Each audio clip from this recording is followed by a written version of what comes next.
We had some very good discussions about what the District Council can do and what other public bodies can do to try and encourage growth throughout the district, particularly focusing upon some of the key issues, notably around Brexit and the challenges that we have as an area in terms of trying to ensure that our younger people do not leave the area once they get qualified, but are able to stay within the Derbyshire Dales and clearly develop their careers for the benefit of our area rather than move elsewhere. So some very productive discussions with Derbyshire Dales business chiefs in that regard.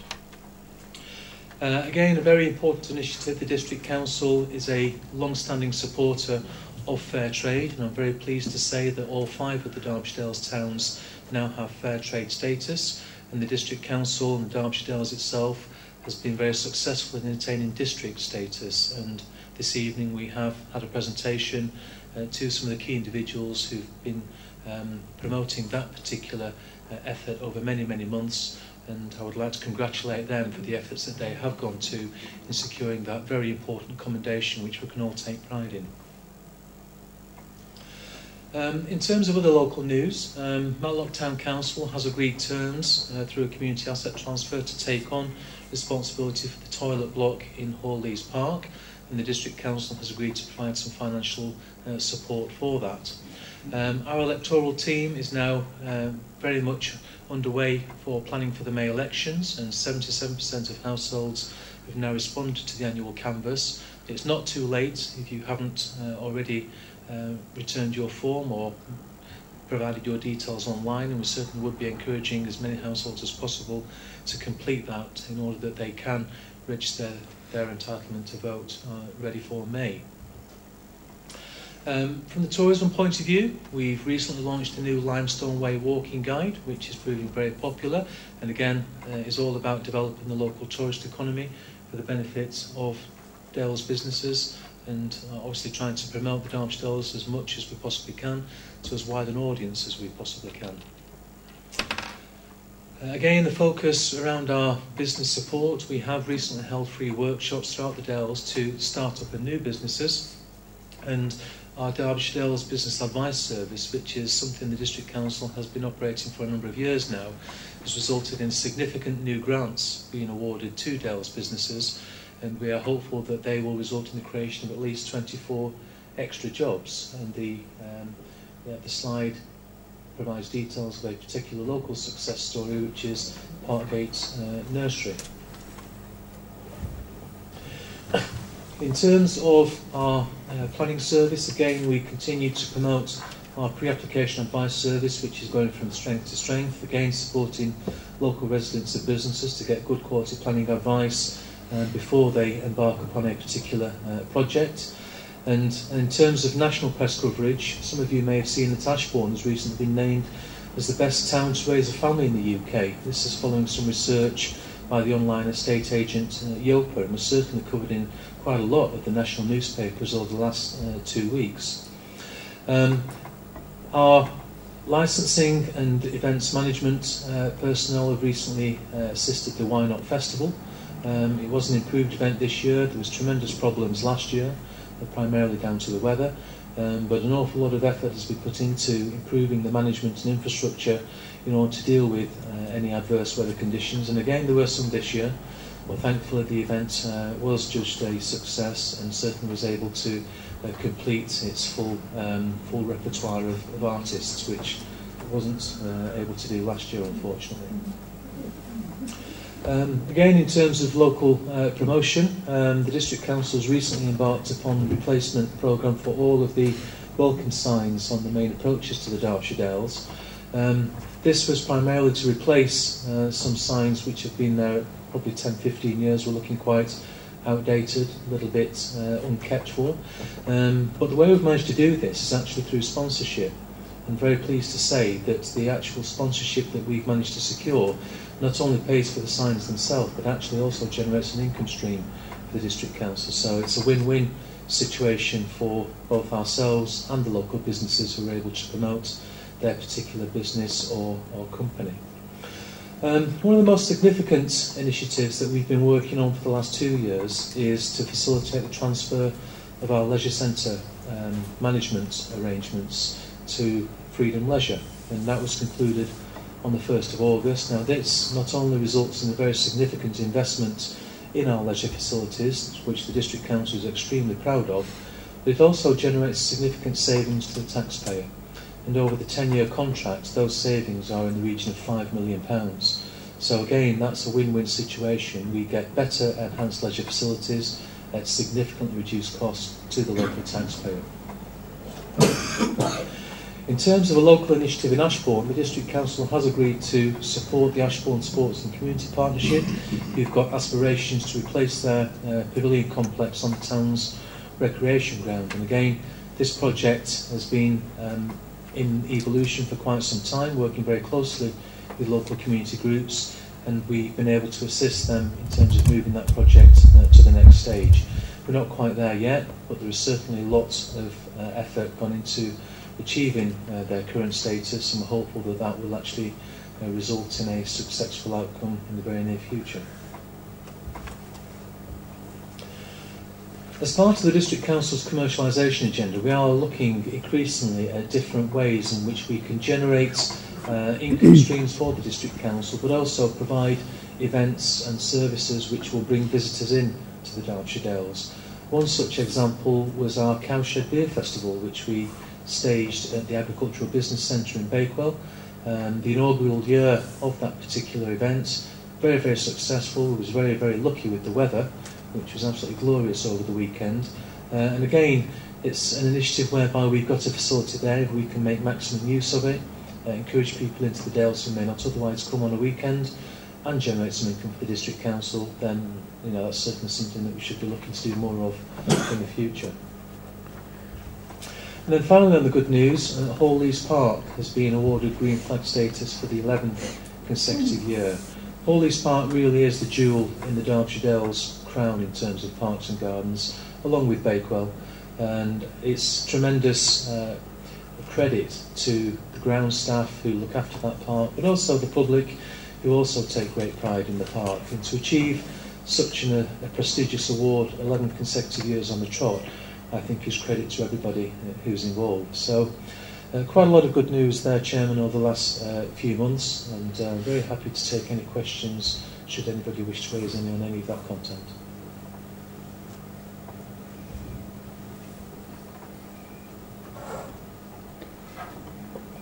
Don't worry, if you do think of a question, we're having the question time at the very end, so if you do think of one for later on, then bring it in then. Okay, anyway, thank you for that, Paul. We're now going to go on to commercialisation, and Paul has just mentioned this in the good news beforehand, but he's going to explain it just a little bit more, so over again to Paul. Yes, thank you. I think it goes without saying that the District Council, as with all local authorities up and down the country, continues to face budget pressures. And despite the fact that as an authority we have made very significant savings over the last 8 years or so, we are still having to make further savings in the coming years. And we currently anticipate those savings to be somewhere in the order of £700,000 by 2021-22. Clearly, reducing service costs alone is not going to be sufficient to make that savings target. We've been doing that for the last 8 years, and we are very, very conscious that as an authority we need to maintain good quality services to all of our residents and businesses, and the continual approach of trying to reduce budget heads eventually does have an impact on whether those services can be sustained at an acceptable level. So what the District Council is now looking to do is to pursue a balanced approach to delivering those future savings targets, and that task has been given over to a new commercial board which the Council established in May of 2018. Now the primary purpose of that board is to look to generate additional revenue streams to assist the Council in sustaining its long-term financial position, but all through that particular initiative we've got to have regard to our corporate aims. And the corporate aims being to grow the economy, create prosperous, thriving communities, and to deliver transformation in services. And that's the approach that the Commercial Board has been tasked with developing over the next few months. So what does that mean? Well, exploring commercial opportunities can mean a number of things. It can involve trading services directly. It can involve maximising the value of existing assets, sharing and selling services amongst our peers, other authorities, business transformation and automation of service delivery, but also investment opportunities. So quite a broad approach could be adopted by the Council in terms of trying to generate additional revenue streams. But one of the main areas that we've started to focus on is looking at maximising the value of our existing assets. Now, property is a very valuable asset, and it directly affects the way in which the District Council delivers its services. It's also extremely costly to run and maintain. So if the District Council can maximise the potential and value of its own property assets, then that will actually assist us in making sure that we're not only delivering very focused services, but we're delivering them in the most economically and viable way possible. So what we've started to do is to explore options in terms of how we can maximise revenue income or generate revenue savings, and our property portfolio is one such area. So what we're looking at is a number of options which will enable us to review how we actually use that property portfolio and whether we're using it to maximum effect. And we've recently launched a public consultation, and we're inviting residents' views on the options which I'm just about to explain to you.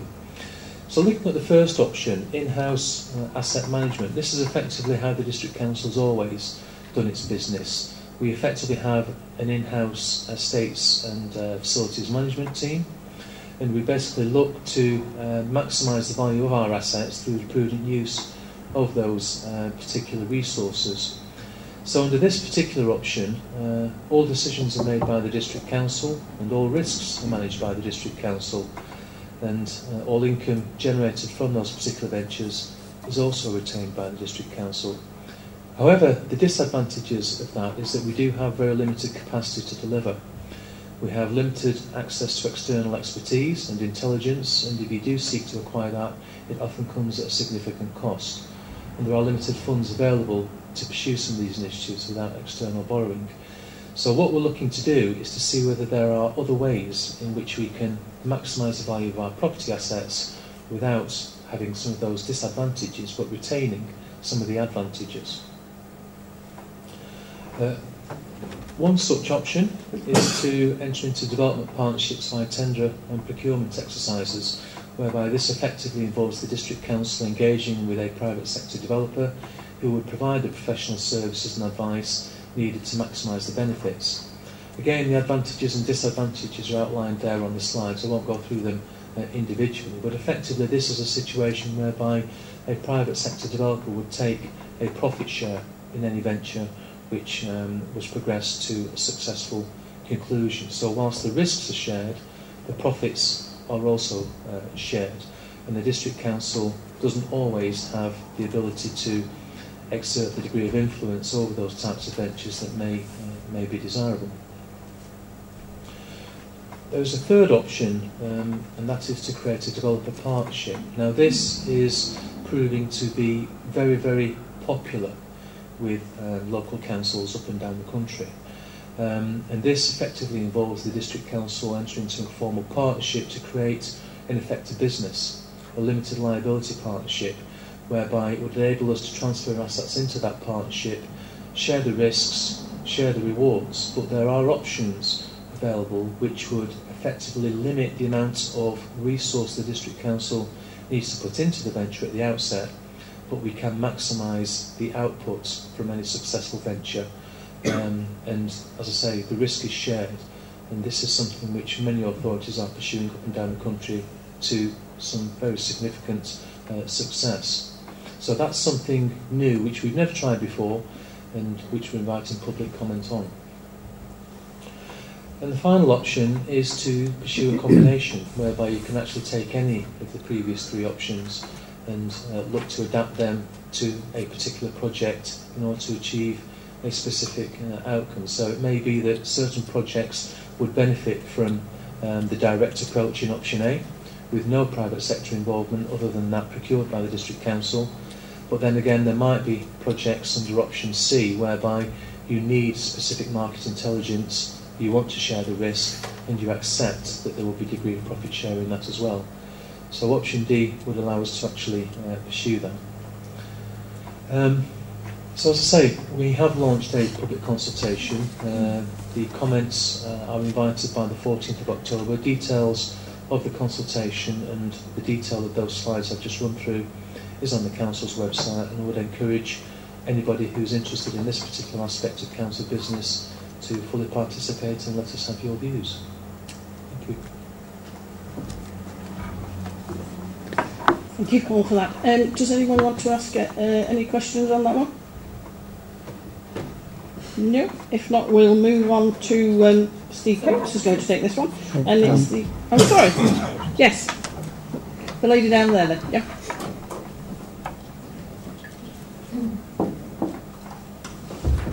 I'd vaguely heard of this consultation, but that was because I'm a parish councillor. There doesn't seem to have been any real overall publicity about it in the district. I don't think ordinary community charge payers know about it at all the options. I have to say, you know, I don't know how many people look at your website, but it's not, I can't think what proportion of the overall population of the Dales looks at the website on a regular basis to look for things like this. I'd imagine fairly small. Is there going to be any proper publicity for this? Publicity has been given. There has been press releases issued. It has been published in the local media. There was an article in the Matlock Mercury only last week, I think it was. The Ashford News Telegraph, I seem to recall that covered it the week before. It has been something which the council has promoted on social media in addition to its website, so it has been covered in the local written press, and the district council will continue to promote it throughout the period up to the 14th of October.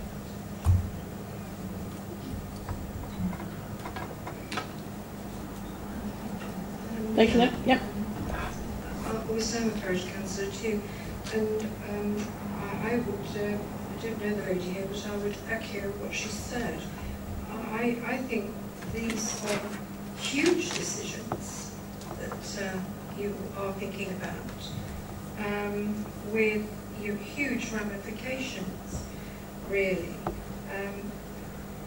Particularly option D, you know, choosing developers and answerability, responsibility. I presume all of this is something that belongs to the community. I feel that if you're making decisions related to buildings, etc., that belong to the community, there should be really much more publicity. And it isn't apparent, actually.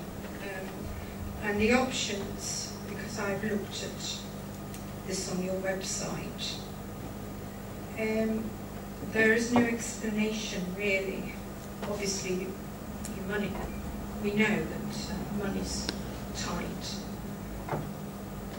But, you know, would there be any possibility of losing some of your real estate by some of these options? Which, you know, would be a huge question for the community, I would have thought. I could just respond to a couple of those. As I was saying, it has been covered in the written media. We will continue to promote it throughout the consultation period, and it is on the council's website. But you know, at this stage, we are just looking for the public's views on pursuing options which many authorities are currently pursuing. Some of them quite vigorously in terms of their investment in commercial property ventures, which is not something the district council is yet proposing to do. But it comes back to the same issue, that if you've got valuable property assets that may not be realising their full potential, then it's a question of how do we explore how we can maximise their full potential. And it's pursuing all sorts of different routes available to us. But there is no proposal here which would involve the district council divesting itself of those assets. The assets will remain within the district council's control. What we are looking to do is realise the value of them. And the value of them may well result in a profit share type situation, but the asset will still rest with the district council. In terms of how the decision-making process takes place, the commercial board is a properly constituted committee of the council. Those meetings are public meetings. The agendas are published in exactly the same way that any other committee of the council is published, and members of the public are free to attend those meetings, and the dates are available on the district council's website. So there will be no decisions made which aren't perfectly open, public and transparent. All of the information that will be there. But at this stage, as I say, we are just canvassing the public's views on the options that are available to us. Can I just follow that? Because I do think you ought to, people don't know what decisions they're making based on what you say your real estate is.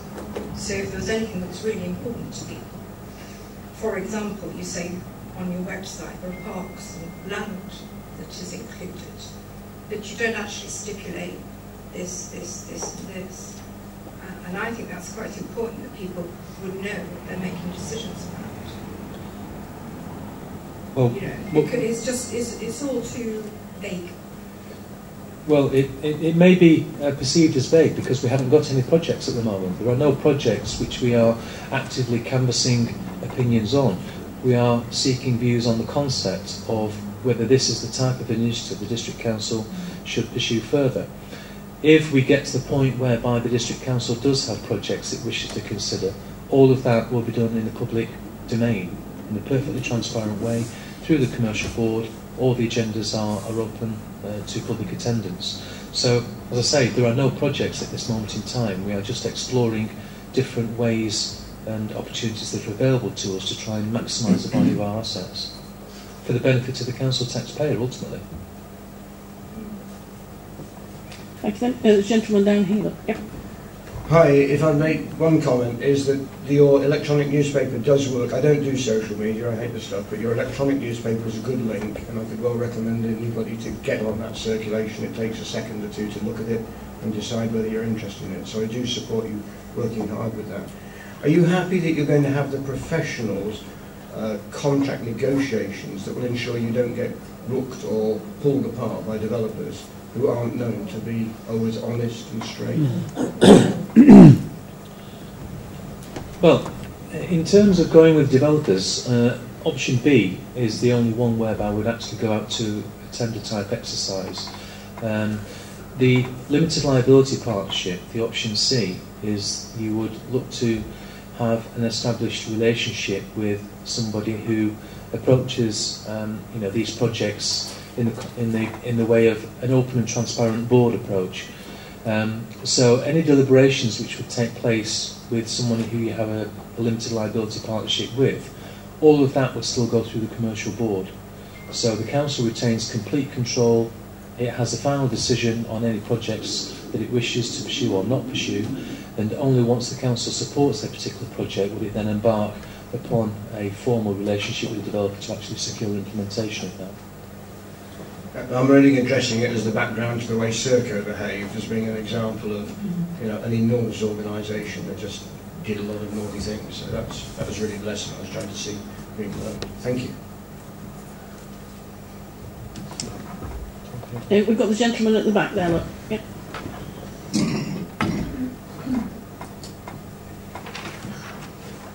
Can you explain how this would fit in with the Matlock Community Vision project? The District Council has been a firm supporter of Matlock Community Vision for the last 2 years, and we provided financial assistance to help them develop their particular project plan for the site of Bakewell Road. We are still in active discussions with Matlock Community Vision, and I think it's fair to say that we've reached a bit of a crossroads with that particular site, insofar as Matlock Community Vision may well feel that they've perhaps taken things as far as they are able to.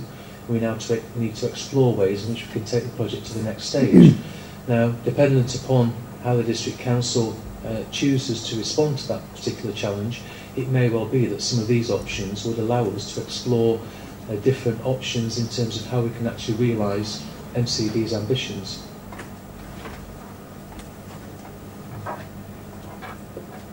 Thank you then. Any more on that one?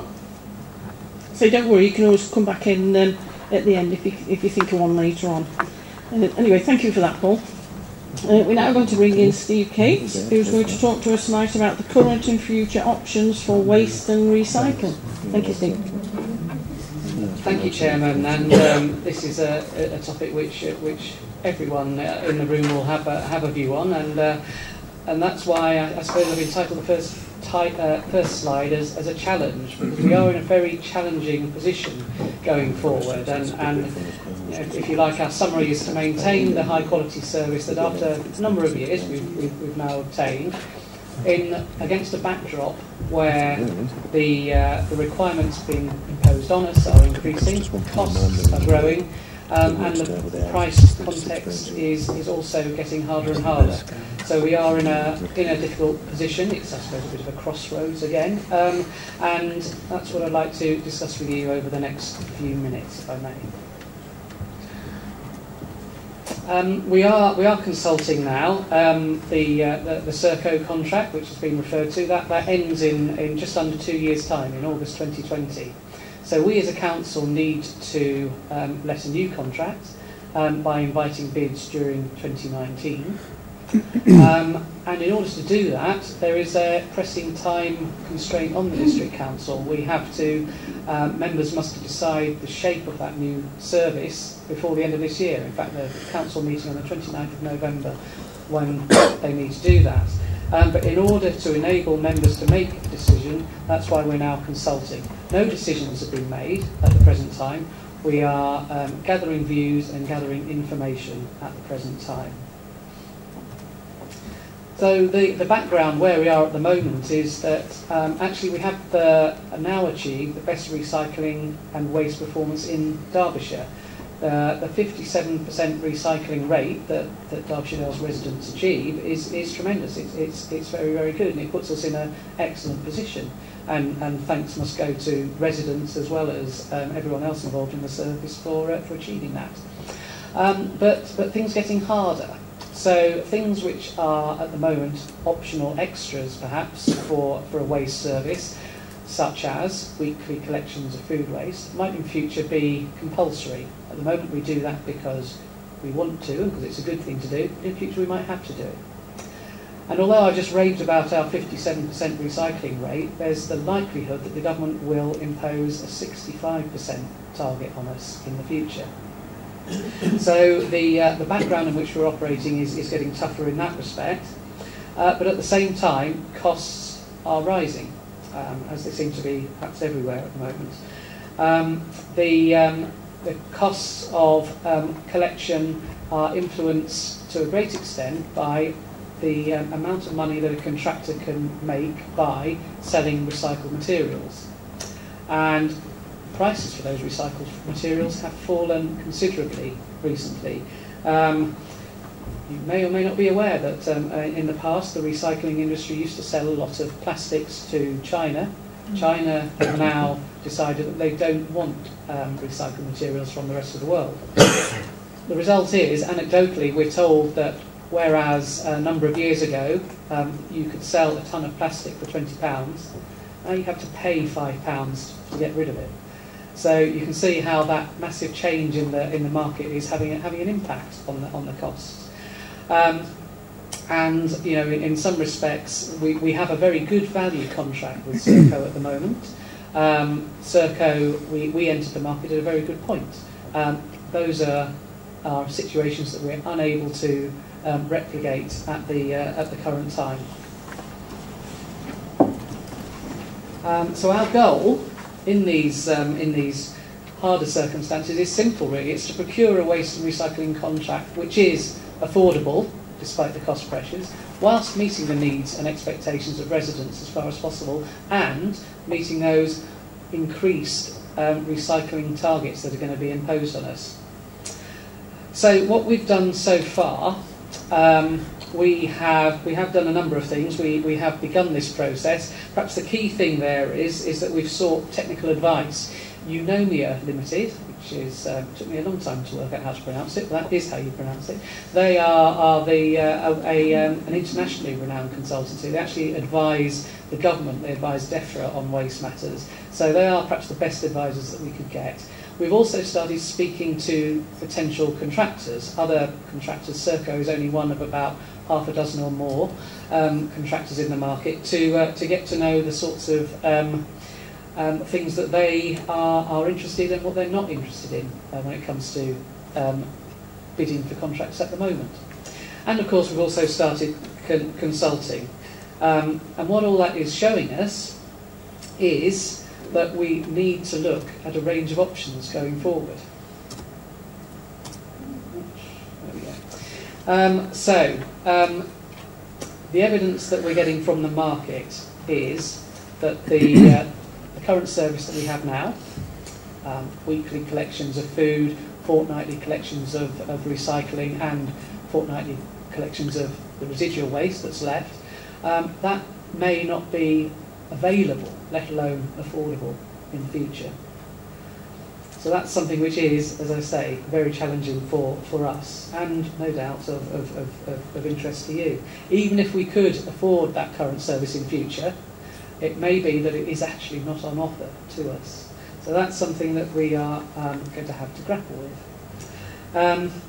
We're having to look at other options, and at the same time increase recycling and control our costs. I've mentioned that there's about half a dozen contractors in the market now. That's actually considerably fewer than there were some years ago. There's been a consolidation in the market, there's been mergers, and there's some companies are actually moving out of the waste and recycling business because, as we've indicated, there isn't so much money in it for them. Those suppliers that are left are interested primarily in big contracts, in, say, the big cities, or joint contracts between a whole group of large authorities. Derbyshire Dales, unfortunately, we're a small contract. We are a relatively small fry. So we know that when it comes to bidders bidding for our contract, they'll only do it if A, they've got some spare resource, and B, they are attracted, if you like, by the sort of service that we are suggesting that we want. So things have turned on their head from where they were in 2010 when we were last looking at this. That was an excellent time to be going to the market. This is an appalling time to be going to the market, but nevertheless we have to, and we're limited in their choices, which is why we are looking at options. Now, the main ones we've started looking at so far, which would help reduce cost whilst maintain or increase recycling, are either charging for garden waste collections and or reducing the frequency by which we collect residual waste, the black bins, grey sacks that are what's left after we've taken away the recycling. None of those are particularly attractive to us, and I'm sure they will be to you. With regard to garden waste, councils aren't actually required to collect garden waste. We do so because it's the right thing to do to improve our recycling rate. At the moment, about half of councils that do collect garden waste make a charge. We're one of the half at the moment that don't. And that charge varies from around £20 to up to £80 per bin per year in some councils.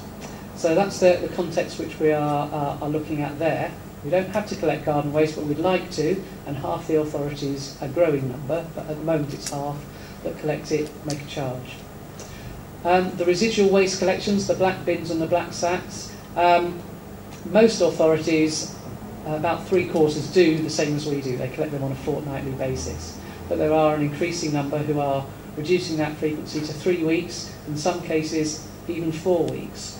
And that is something that has the benefit of increasing recycling, because if you like, it forces people to make sure they maximise their recycling. So from a green point of view, it has those advantages, but it has disadvantages as well, as you might well imagine.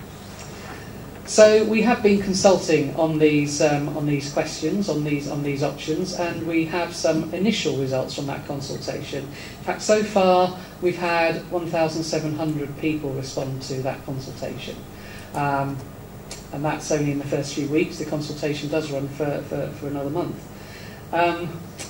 People have told us unsurprisingly, they like the service as it is. They do value the waste and recycling service that Derbyshire Dales offers, and those people who are familiar with what's in offer in other districts, particularly so. On a positive, 97% of people do think recycling is important, so the fact that we wish to maintain or increase our recycling rate is something that local people would support. With regard to that food waste service, those weekly food caddy collections, only 2/3 of people using that. Is that only, or is that 2/3 people? Is that a good thing? I'm not sure. And that's something we'd perhaps like to know a little bit more about.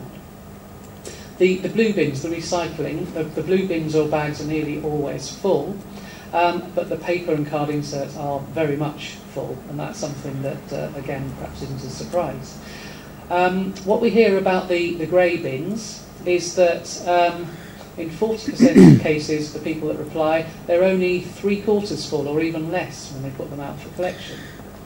So that's a figure that might suggest, if members were to follow that option, that the possibility of decreasing the frequency of collection of those grey bins or black bins is not beyond the realms of possibility. The consultation so far is telling us more things as well. When it comes to paying for garden waste collections, clearly no one's over the moon about it, but about half residents responding say that they would pay for it. And out of the charges that were on offer, I think we offered 4 suggested prices, £25, £35, £45 and £55. It was the lowest one, unsurprisingly, that people thought was reasonable.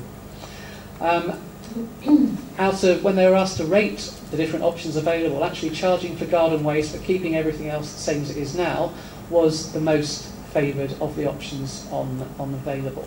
We also asked if there were any other things that could help people if we did reduce the frequency of the grey bin or black sack collections, and one of the things that came up for some families was that collections, more frequent collections of nappies might help some families particularly. Obviously, to many families it wouldn't make any difference to them, but for those who do produce nappies, it would be of great help to them. So, what we have done with this, if you like, table is summarise the options that were consulted on in the consultation, and this is perhaps too much to go through in detail. But essentially, the top row is what we have at the moment, our current service. Weekly food collections, fortnightly recycling collections, and fortnightly collections of residual black bin waste. That produces, as we know, 57% recycling. We also know, in terms of the cost going forwards, well, it's a huge number of pound signs in future. That's going to be the most expensive and possibly not affordable option. All the other options are cheaper to some degree, and all the options which decrease the frequency of collection do up our recycling rates. We can't say exactly how much, because it very much depends on the service configurations, and we can't say exactly how much any of these things cost, because that depends on going out to contract. But relatively speaking, that gives some idea of how much the council could, not save isn't the right word, but forego in increased costs by some of the options that we've been looking at so far. So, where do we go next? Well, this consultation is still very much open, and we do want as many people as possible to respond. We've had 1,700 people already, which is fantastic, but we do want more. And you know, any ideas that you might have tonight, we'd welcome hearing those as well. Please do have your say. The consultation is online. But when it comes to the 29th of November, that's the point when members have to make a decision.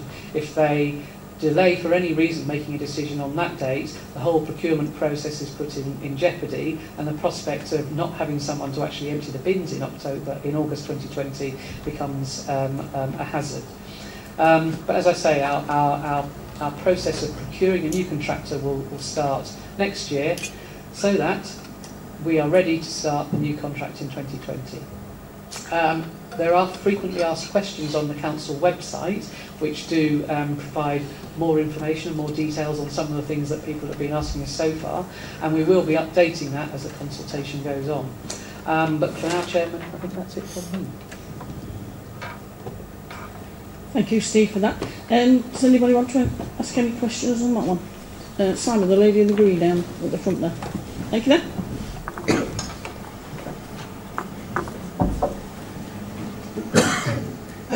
A few things. First of all, I've answered the consultation, but most of it is how it affects you personally. Now, I live in the sort of house where I can cope with more black stuff being kept. But I know, coming from Cromford, there are many houses where keeping the rubbish in the house is becoming very difficult. And if you put it outside and it's a black bin sitting there for 3 weeks with stuff in, not everybody washes out their food containers or whatever before they put it in the black bin. It's the next door neighbour whose window may be 6 foot away. And that, I think, is the real problem with the increased gap in the waste collection that you're proposing. The other slight worry, as you say, that basically most of the recycle bins are almost full now. And if we increase the gap on the black bins to 3 or 4 weeks, then more people will recycle. But if their bin is already full, where do they put this recycled stuff? If it's already full now, or nearly full, and they're supposed to find more, how does that work? And I think that's quite a, something for you to have to think about. Because again, the size of the recycling containers, again, I can cope with these in my house, and people in detached and semi-detached houses can. People in small terrace cottages with not much outside space, these containers take up a lot of space in their yard or even in the house in some instances, because they virtually have no yard or outside space if they're in a flat. So I think it is important to think through these things. Thank you. And thank you, Chairman. I think those are very valid points indeed, and it's something that we are mindful of, because different households have different abilities to cope with different service levels. In terms of limitations on space, yeah, we are lucky in that we have a large district, but not everyone lives in an area with a lot of space, and that's something we're mindful of. In some cases, some of the options going forward, it might be, if they were to be pursued, and as I must stress at the moment, nothing's proposed, we're just looking at the options, but it might be in some of those cases that actually bigger bins than what's currently provided might be a requirement, which might be the only way for it to work. And that's something that we're also mindful of. Where do you fit it? Same number of bins and the same type of bins, but perhaps slightly larger ones is something. We've got the gentleman at the front there. Look. Yes, hello. I've completed the survey, which is very well presented online, but I'm just wondering how wide the survey has been publicised amongst the general members of the public in Derbyshire Dales. Because I'm sure there's lots of people who don't view your website. Has it gone out in any sort of postal connection? Or I've not seen anything that way. Chairman, if I may, I mean, it's certainly been publicised not only via the website but also by a press release, and it's certainly been picked up in the local press in the Ashbourne News Telegraph. It was front page news. I'm not sure if it quite made the front page in the Matlock Mercury, but it certainly has been picked up there. And through Jim, we are keen now that the school holidays have finished and people are, if you like, people who might have been away are now perhaps back and picking up their term time lives again. We're keen to publicise again, because we have got another month to go on the consultation, so we do want to maximise that as far as possible. I can just see that that people will get to know about this sometime early next year and then not realise what's going to happen. And then by that time it's too late to make any sort of comment. So.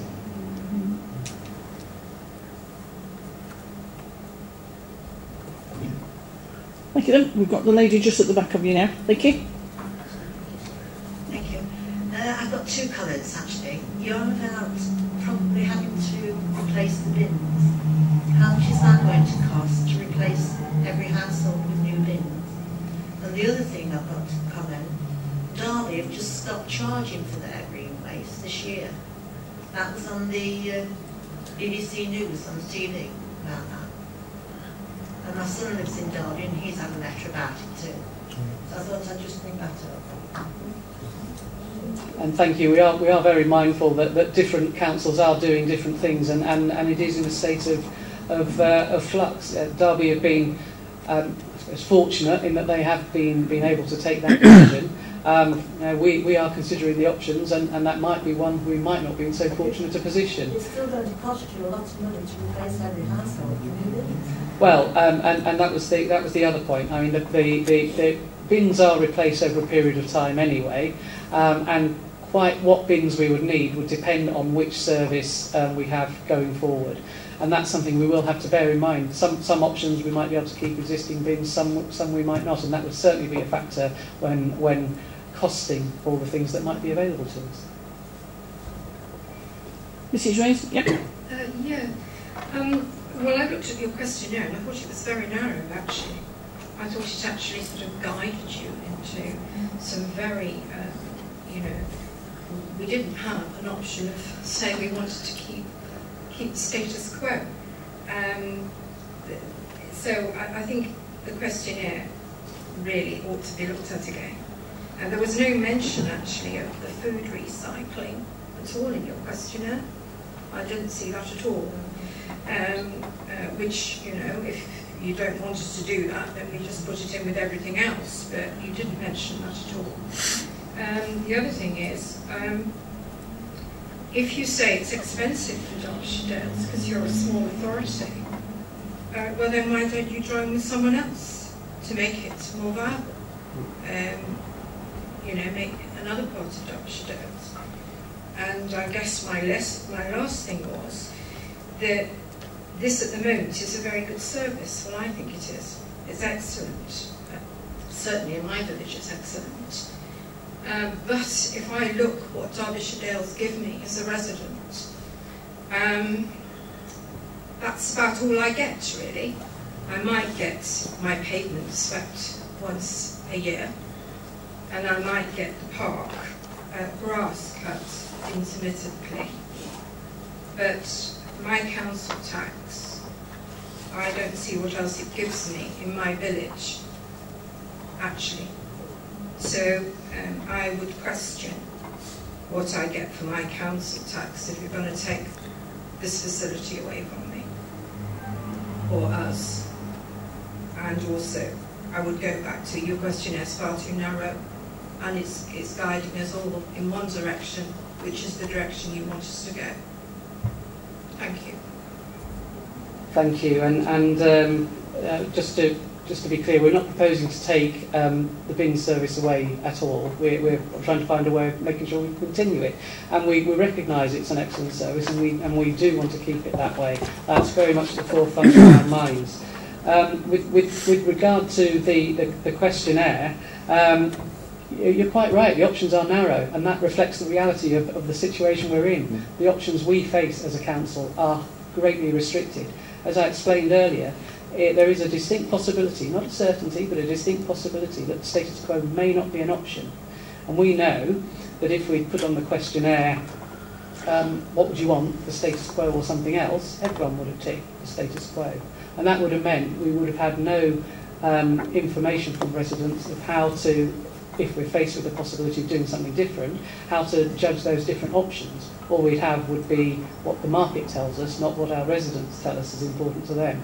So we know it's not an ideal situation. The options are indeed narrow because that reflects the situation that we're in. You made some other really good points as well. One's about food recycling. We have actually done a separate consultation exercise only about a month before on food recycling. And that has been particularly interesting. And that's where we asked a little bit more about how much people use the green recycling bins. And that's added to the intelligence we've got. And that's why we know that, for instance, about 2/3 of people use it on a weekly basis. And that's something we would very much hope we could increase.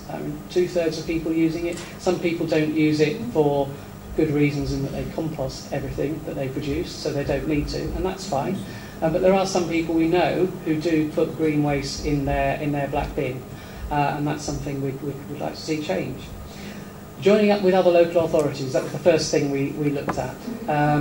We're in the, I suppose, the regrettable position within Derbyshire in that there's 8 authorities, all of who have different dates for their contracts coming to an end.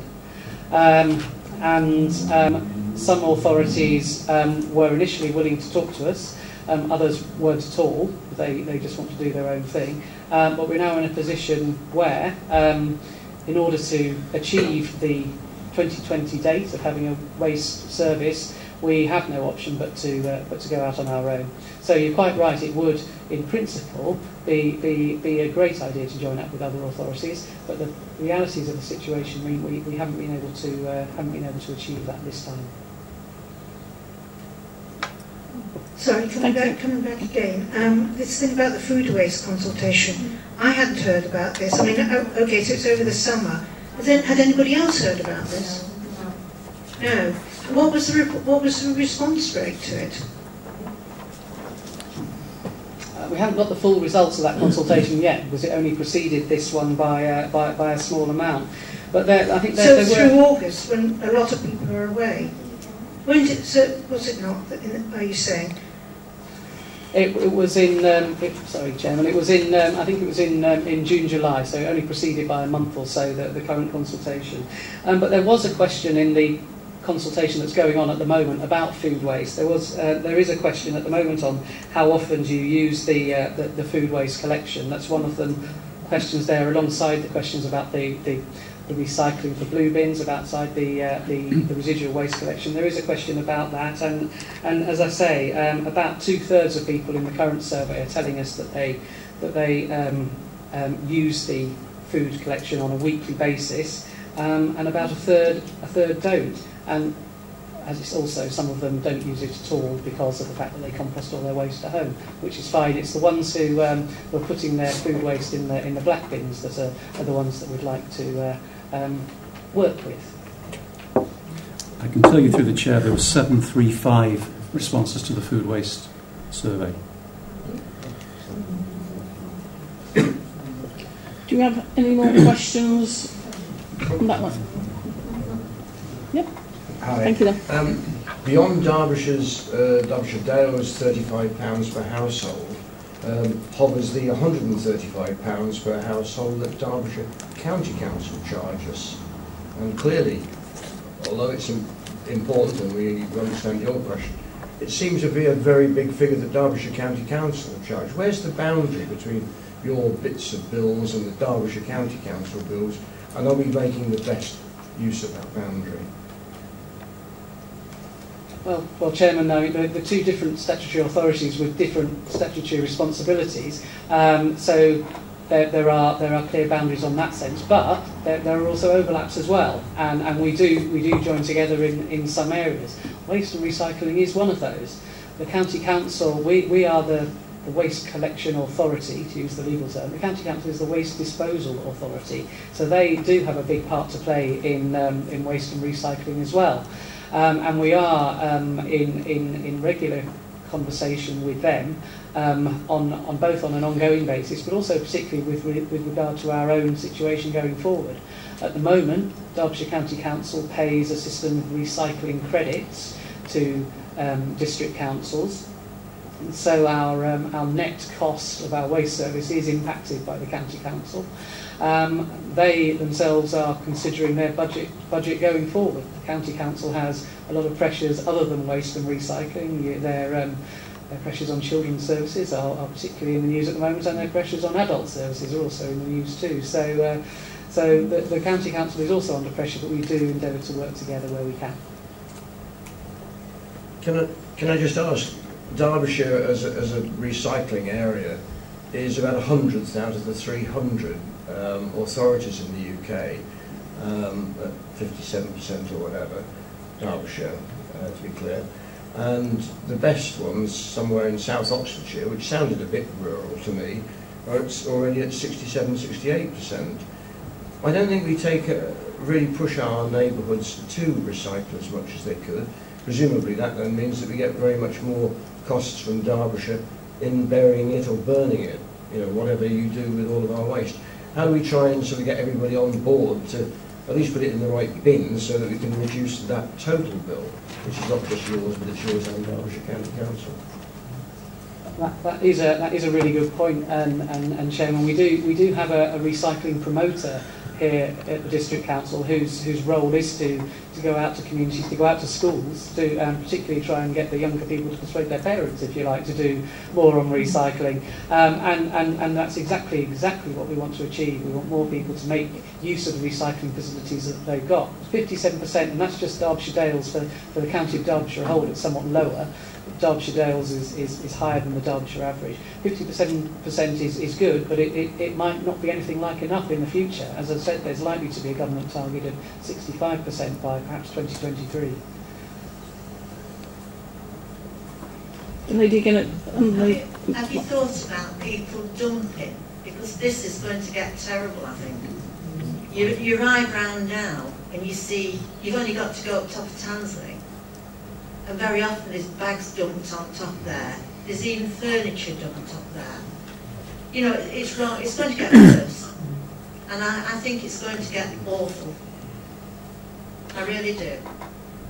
And going back to the food waste, we haven't had any consultation about food waste at all. Chairman, thank you. The fly tipping is a really good question. The evidence we have from the authorities who have gone over to 3 or 4 weekly collection is that fly tipping hasn't increased as a result. They worried that it would, but in reality it hasn't. People have coped, and people, as perhaps you might hope, have made better use of the bins and facilities that they're already provided with. So that is a worry, and it's something I don't think we can be at all complacent about.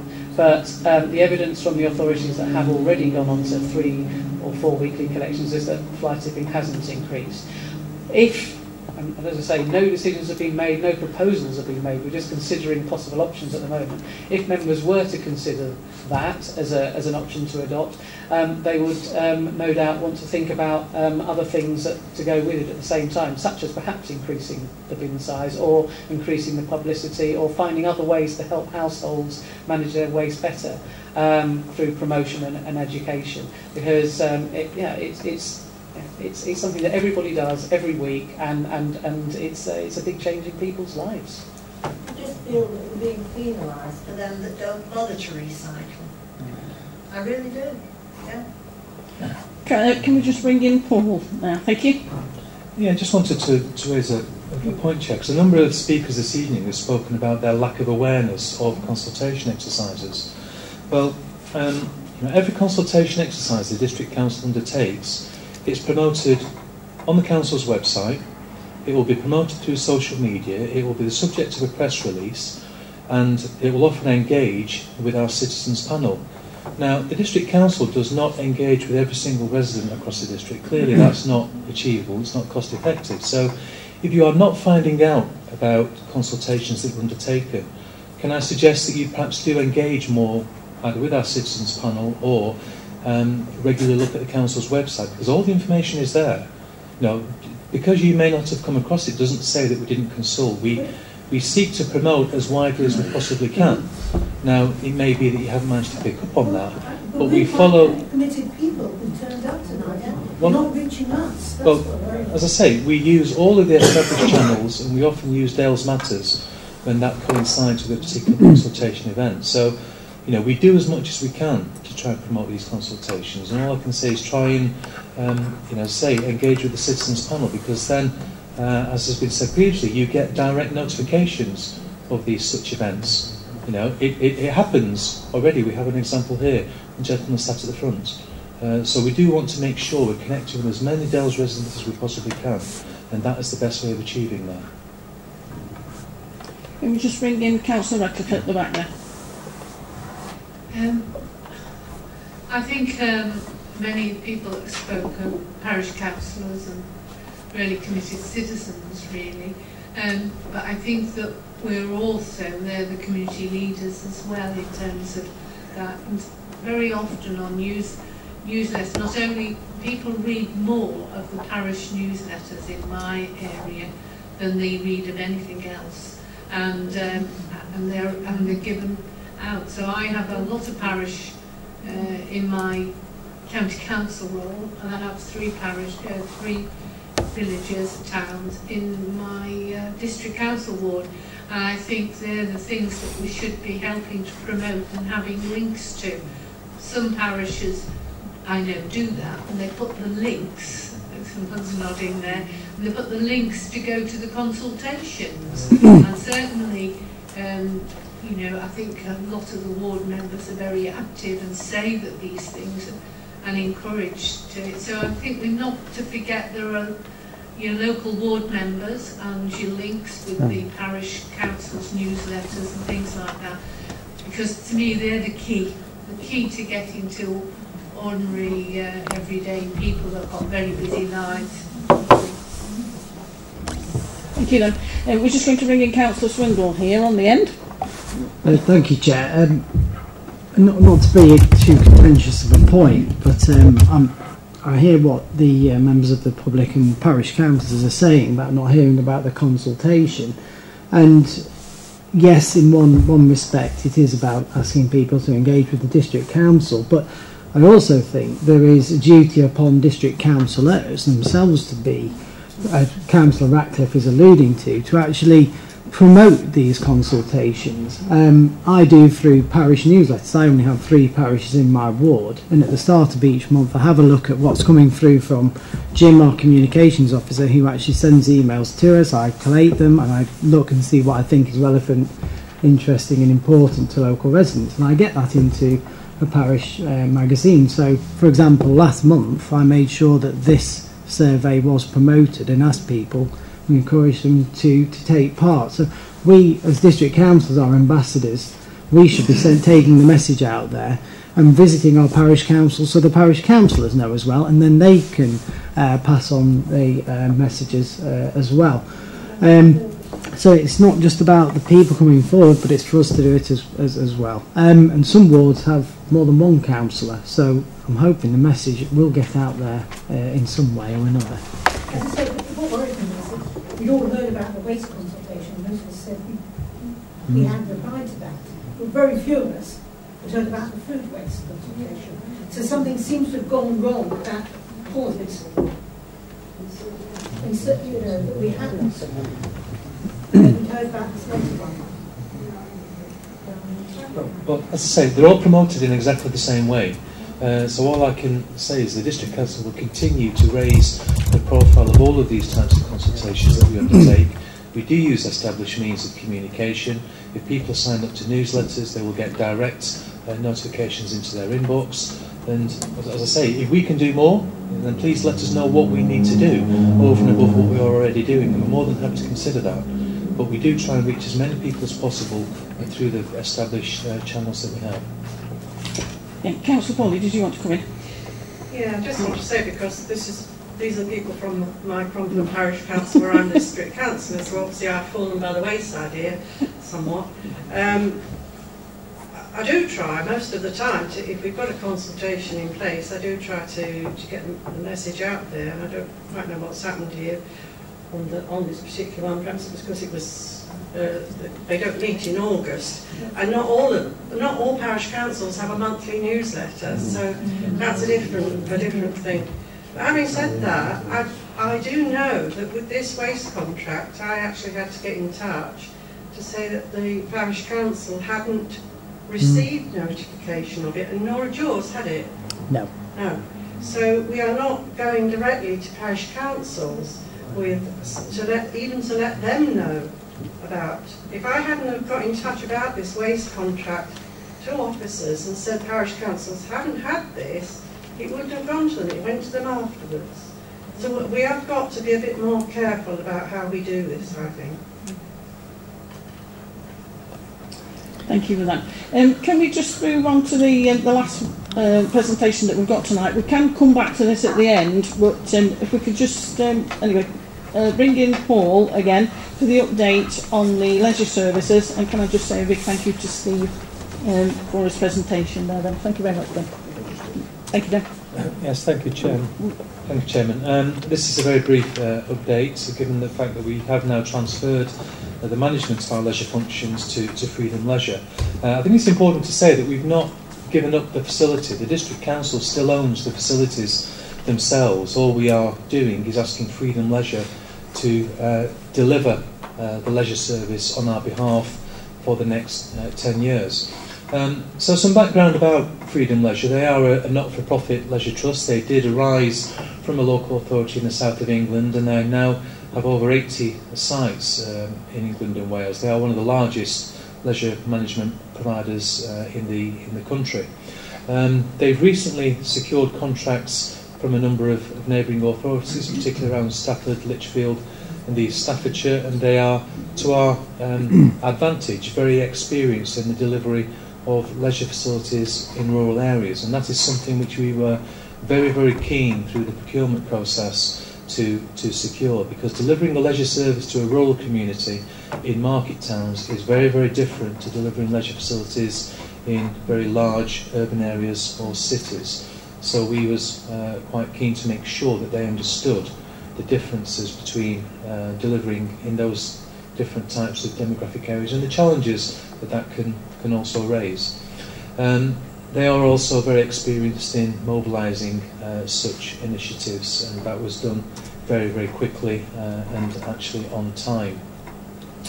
So why Freedom Leisure? We did receive a lot of interest in the procurement exercise that we undertook, and it took many months to work through the actual evaluation and assessment period. But with Freedom, we felt that they brought very much a bespoke approach to Derbyshire Dales. They clearly sought to understand the area and the demographics and the challenges that poses for them, and they were very keen to engage on a positive basis with the local community. And from that point of view, that was really important in terms of our community development functions, that we wanted to make sure that we're not just talking about leisure facilities in leisure centres, but they are actually promoting events out there in the community, engaging parish councils and local interest groups. And Freedom Leisure certainly came with a very strong bid in that particular respect. They also gave us a proposal which was going to take on the management and the risk of the capital infrastructure costs. So whilst the District Council retains ownership of the facilities, unlike other bidders, Freedom were prepared to take on the capital improvements and management and maintenance costs over the contract period. Now, taking on that level of risk meant that the District Council's expenditure over the next 10 years was very significantly reduced, because they're not just providing a leisure management facility, but they are actually dealing with the problems in terms of plant and machinery and breakdown of any of the leisure centre fixed assets over that period of time as well. Now that is somewhat unusual, but it is something which Freedom were prepared to do, and as I say, delivered very significant financial savings to the District Council. So in terms of the key features, we do have a 10-year contract with them with an option to extend for a further 5, and they are looking at operational full life cycle replacement and maintenance responsibilities over that period of time. In terms of the revenue savings to the District Council, just over £5 million over that 10-year period, and the District Council itself has agreed to invest just over £1 million in capital support and improvements to those leisure facilities, which will take place over the first 12 to 18 months. So you will start to see some significant changes in our leisure facilities, and again that's part of assisting with the development of a new business model for Freedom, which will increase the income and subsequently increase the return to the District Council over that period of time. As you would expect on a major contract procurement and outsourcing of this nature, we went through very detailed financial assessments, and performance bonds are in place to make sure that that contract can still be delivered should any unforeseen circumstances arise with Freedom throughout the 10-year period. And we, as I say, hit the deadline date of the transfer on the 1st of August, which was very important to Freedom, but also very important to the District Council as well.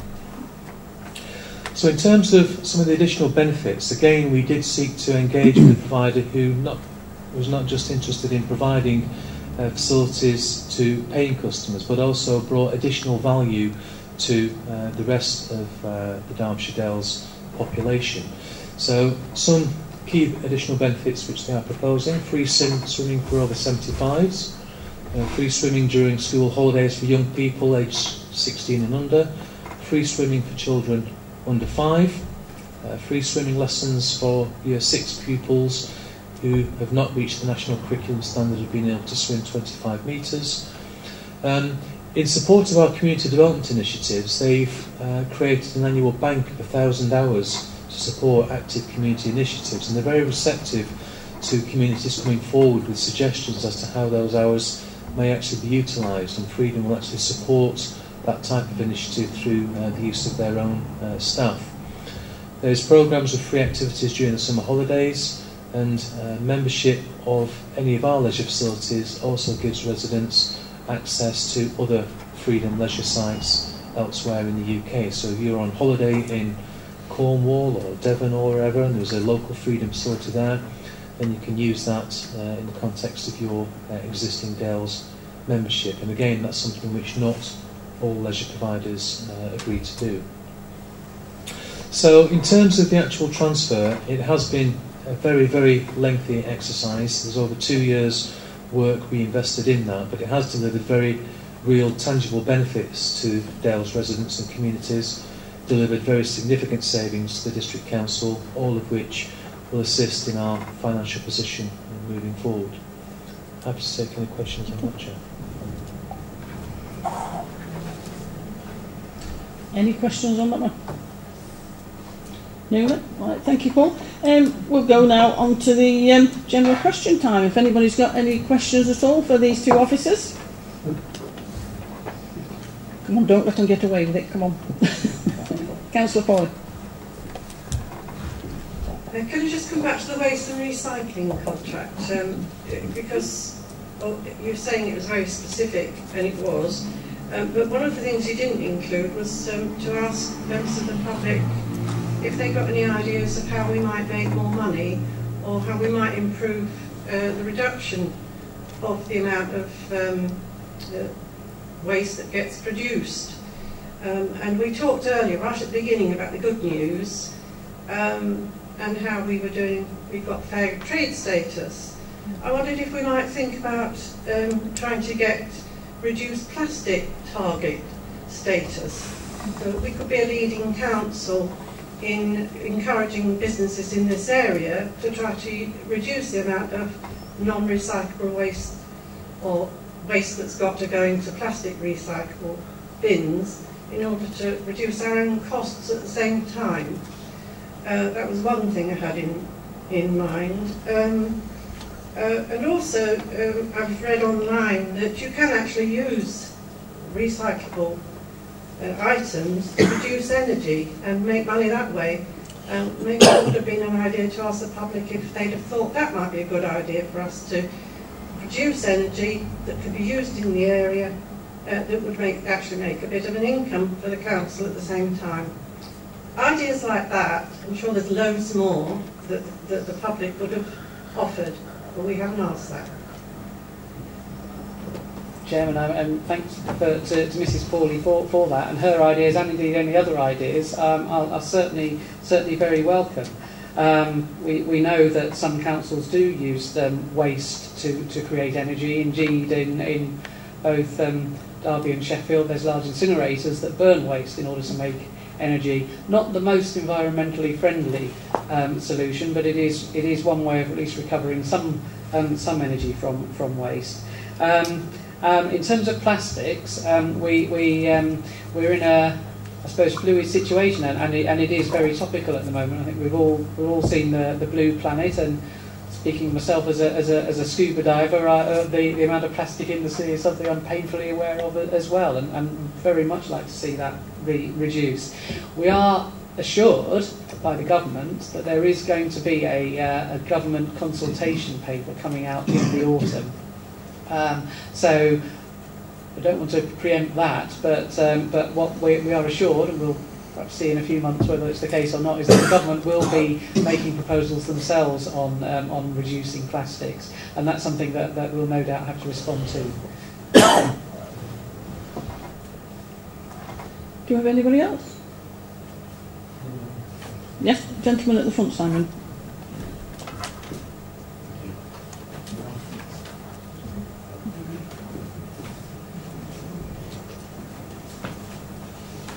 It's just going back to the project, first item on the agenda. Is that intended to close the £700,000 gap? Which is fine, that's the first question. The second question is, if it doesn't, how do you propose to close the gap, please?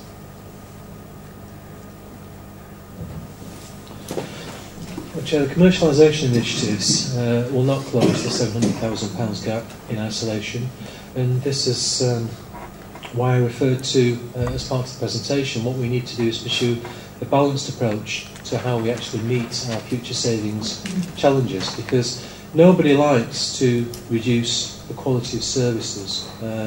Nobody likes to reduce resources from very valued public services and facilities. And, you know, we've had, as an authority, as every authority in the country has, 8 years of having to make savings, and we've made tremendous savings over that period of time. But we are now reaching the point whereby we really are going to have to fundamentally consider what our priorities are and where we wish to use the scarce resources that we do have. And we can no longer continue to pretend that we can do everything that we're perhaps used to do to the same standard that we used to do it. Now, they're really difficult decisions, but what we want to do before we get to that point is to make sure that we are maximising the potential of every opportunity that we have, rather than just look at cutting services. And that's where the commercialisation agenda comes in. If we can get better value out of our existing assets, then fantastic, that will go some way, but it will not close the £700,000 gap that we have by 2022. So, as a supplementary then, are we to expect further service cuts then?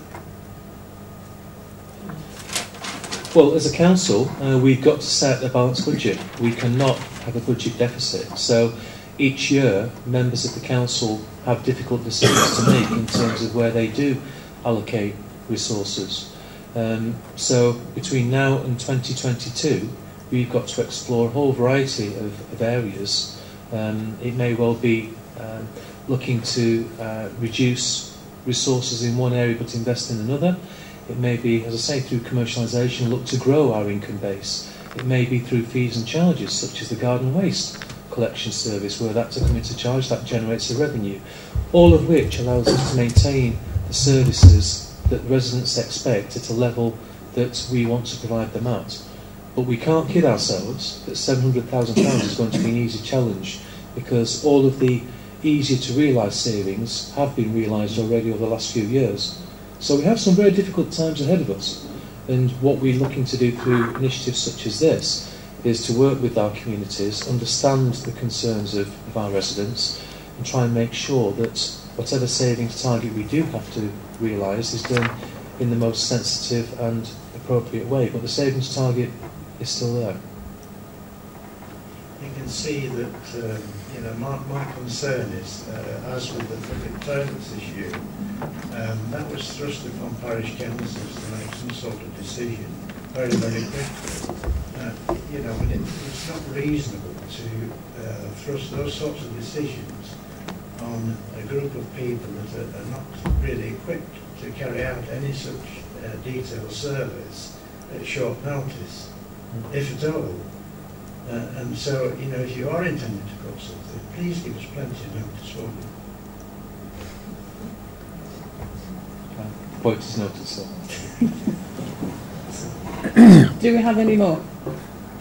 Any more questions at all? No. Right, well, we'll close the meeting tonight. Can I thank you all for coming along tonight and participating with us? Can I thank the two officers here tonight? Can I thank fellow councillors, to Jim, Simon and Ros? Thank you very much. Ros will be typing this up and putting it all onto the website in a few weeks' time. So thank you very much and have a safe journey home. Thank you. Yeah, that's fine. Well, officers in the